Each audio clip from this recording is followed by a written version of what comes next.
Part 2. Samuel and Starla leaned into each other, looking like they were the real couple. I let out a cold laugh. Starla, if I remember correctly, Samuel is my husband. Samuel froze, immediately pulling his hand away from Starla's, his expression somewhat evasive. Starla is just concerned about me, that's all. Cass, why are you so sensitive lately? All I did was ask a single question and he already called me aggressive. Looking at my husband of 5 years, I felt nothing but cold disappointment. Samuel and I were college sweethearts, dating for 4 years before we got married 1 year ago.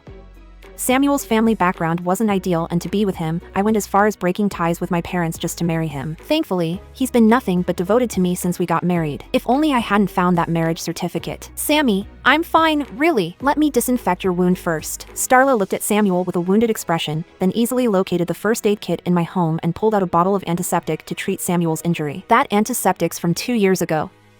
Samuel immediately scooped her up in his arms, his face twisted with worry, and shot me a furious glare. Cassie, I never thought you could be this kind of person. If anything happens to Starla or the baby, I won't forgive you. With that, Samuel rushed out with Starla in his arms. As he passed me, he rammed his shoulder into mine, almost knocking me off balance. I watched them disappear down the hallway, then picked up my phone and called a friend. I need you to investigate someone for me. After Samuel left, I went straight to the market, bought a few hidden cameras and installed some around my house.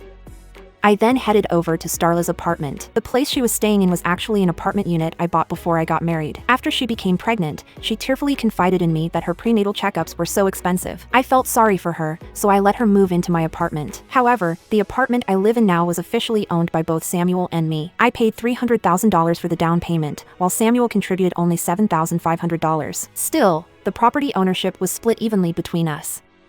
After the installation was done, I sat quietly at home, just staring at my phone screen, until Samuel walked into the apartment, supporting Starla as they entered. The moment they stepped inside, Starla threw herself into Samuel's arms and wrapped her arms around his neck. We've already got our marriage certificate. Now we're truly, legally married. How long are you planning to keep hiding this from that fool Cassie? She demanded. Samuel stroked Starla's belly, his eyes full of anticipation. Just a little longer.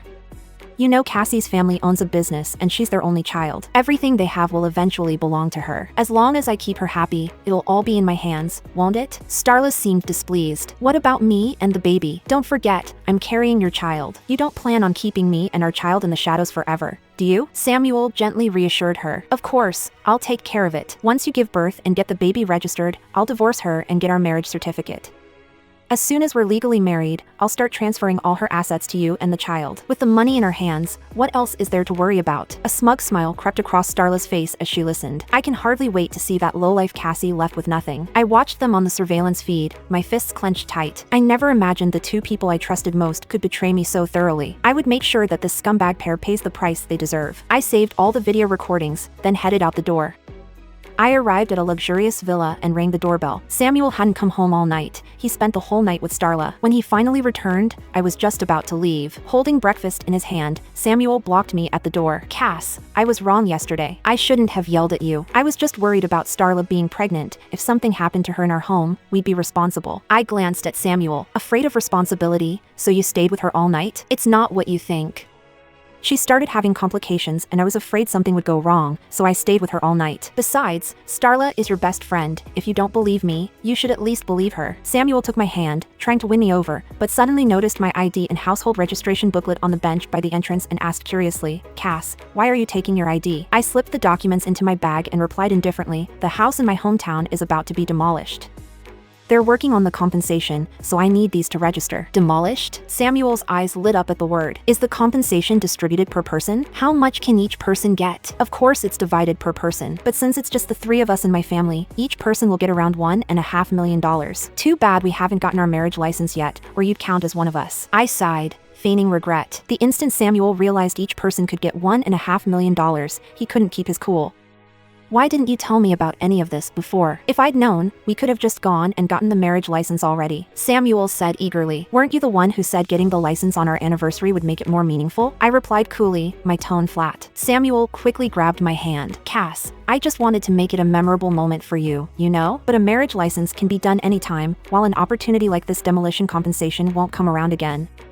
The implication was clear. He wanted to rush the marriage and get his name added to my household registration. Without hesitation, I nodded. Fine, pick a date and we'll go register. Hearing my agreement, Samuel visibly relaxed, a satisfied smile spreading across his face. What? You want a divorce? We just got married. I watched in the surveillance video as Starla, red-faced and furious, screamed at Samuel. It's just temporary. I'll get the demolition payout, divorce her immediately, and then marry you. How does that sound? Samuel soothed her in a gentle tone. I don't agree to this. Who knows if you're just trying to manipulate me? And besides, even if you marry her, can you actually guarantee that you get a divorce that quickly? What will happen to me and the baby? Starla clutched her belly, glaring at him angrily. But Samuel's patience started to wear thin as he kept thinking about the $1.5 million. $1.5 million is enough to save us years of hard work, enough to give you and the baby a better life. Hearing this, Starla began to waver. She and Samuel were both from rural backgrounds, and that sum of money was life-changing. That very day, Samuel and Starla went together to the Civil Affairs Bureau. Samuel was sweet-talking her in a soothing tone. As he and Starla stepped out of the Civil Affairs Bureau, I leaned against a Ferrari parked by the curb, watching them and calling out with a smile, "What a coincidence, you two." Samuel quickly stuffed his divorce application papers into his bag, a flash of panic crossing his face as he looked at me. Cass, what are you doing here? With a month left in the cooling-off period before the divorce could be finalized, he clearly felt guilty. I lifted the document folder in my hand and pointed toward the nearby land bureau. Demolition requires proof of assets, so I came over to get a property certificate. Samuel breathed a sigh of relief at that, just about to pat his chest in reassurance when my gaze sharpened. I looked at him and Starla, my tone turning cold. However, since you both showed up at the Civil Affairs Bureau together, don't you think you owe me an explanation? Search 263035 on NovelShort App to read more.